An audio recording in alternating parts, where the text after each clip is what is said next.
අපිට පින් මදිද? එහෙම නැත්නම් ඒ දේවල් ලබන්න අපිට වාසනාව නැද්ද? සමහර කෙනෙක් කියනවා අපිට රැකියාවක් ගන්න වාසනාව නැතුව ඇති. මං කුඩා කාලේ ඉඳලා බලාපොරොත්තු වෙලා හිටපු තැනට යන්න තරම් මට වාසනාව මදි ඇති. සමහරලාට එහෙමත් සමහර අය කතා කරනවා අපිට ඇහෙනවා. එතකොට තවත් සමහර වෙලාවට මේ යමක් බෑ කිය හිටියොත් බෑම තමයි. නෑ කිය හිටියොත් අපිට හැමදාම නෑම තමයි කියන කාරණාවකුත් අපිට ඇහෙනවා. ඒ නිසා බෑ කියනවට වඩා හැම වෙලාවෙම පුළුවන් කියන කාරණාව උත්සාහ කරන්න. කියන කාරණාව නිතර උපදෙස් දෙනවා. හැබැයි මේ බෑ කියපු පමණින් අපිට බෑමයි. නෑ කියපු පමණින් අපිට නෑමයි කියන කාරණාව මේ නූතන මනෝවිද්‍යාවේ කතා කරන දෙයක්. ඒක බුද්ධ ධර්මයේ කතා කරන දෙයක් බවට පත් වෙන්නේ නෑ. නමුත් බුදුරජාණන් වහන්සේ සඳහන් කළේ එහෙම නෙමෙයි. උත්සාහ කරන්න ඕනේ. ඕනෑම දෙයක් ලබන්න සසර පෙරපින් තියෙනවා. සසර වාසනාවක් තියෙනවා.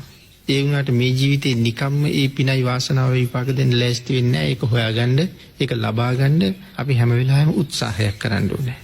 ඒ නිසා මේ කාරණාවේදී කෙනෙක් උත්සාහ කරන්නේ නැතුවම යමක් බලාපොරොත්තු වෙනවා නම් ඒ පුජ්‍යලයට කවදාවත් ඒක ලැබෙන්නේ නැහැ. අපි භාග්‍යතුන් වහන්සේ අගේම කළා උත්සාහ කරන එක. ඒකට මේ බුද්ධ ශාසනයෙන් පිළිතුරු සපයන්න පුළුවන් ශ්‍රාවක චරිත වලින් ඕන තරම්.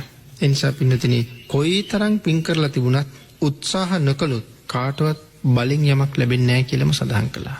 රහත් වෙන තරමටම පින් කරලා තියෙනවා. අති උතුම් වූ ශ්‍රාවක බෝධීන් ප්‍රාර්ථනා කරලා පින් කරපුවා හිටියා. ඒ වුණාට උත්සාහ කෙරුවේ නැත්තම් කවදාවත් ඒවා ලැබුණේ නැහැ.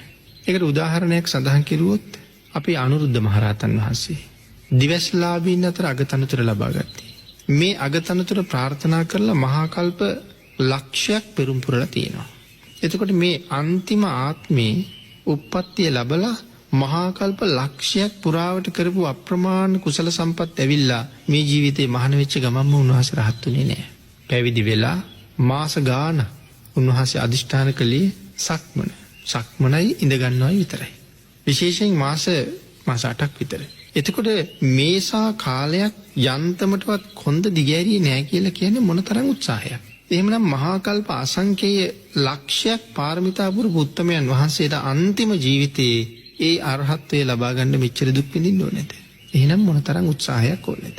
අපේ මහමුගලන් මහරහතන් වහන්සේ මහා කල්ප අසංඛේයිකුත් ලක්ෂයක් පාරමිතා පුරලා ඉන්නේ අග්‍ර ශ්‍රාවක බෝධියට යන්න. වමත් ශ්‍රාවකයා. නමුත් අන්තිම ජීවිතයේ දවස් 7ක් සක්මනමයි අදිෂ්ඨාන කළේ. රෑ දවල් දෙකේම සක්මන් කරනවා.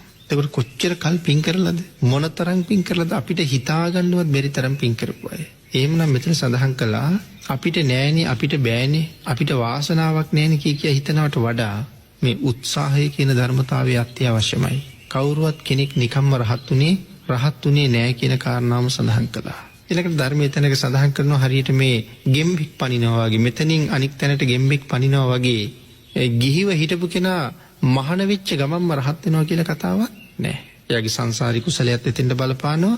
ඒ පැවිදි වෙලත් අප්‍රමාණව උත්සාහ දරන්න ඕනේ එතෙන්ට යන්න කියන කාරණාව ධර්මයෙන් පැහැදිලි කරලා තියෙනවා. එතකොට මහ බෝසත්වරු සංසාරේ අනන්ත පින් කරගෙන ආපු අය මේ උතුම් වූ ගමන යන විට උන්වහන්සේලාට පසේ බුදු වෙන්න අවස්ථාවක් තිබුණා. ඕන්නම් රහත් වෙන්න අවස්ථාවක් තිබුණා. හැබැයි බලාපොරොත්තුවක් තියෙනවා නෑ ලෞතර බුදු වෙනවා කියලා. ආන්ගේ ප්‍රාර්ථනාව තියෙන නිසා පසේ බුදු වෙන එකත් රහත් වෙන එකත් නවත්තලා ලෞතර බුද්ධත්වයට දක්වාම ගියා. ඒ තමන්ගේ උත්සාහයේ ප්‍රමාණයට බලාපොරොත්තුව ප්‍රාර්ථනාව තියෙනවා නම් ඒ උතුම්ම තැනට යනකම්ම යනවා. හැබැයි මේ හැම තැනටම යන්න පුළුවන් උනේ උත්සාහයක් සහ වීරියක් තියෙන නිසා. ඒ නිසා නෑනේ බෑනේ වාසනාව නෑනේ පෙරපින් නෑනේ කිය ඉන්න අයට මේ කාරණාව මං හිතන්නේ හොඳ උත්තරයක්. එහෙනම් උත්සාහ කෙරුවොත් බොහෝ දේවල් ලබා ගන්න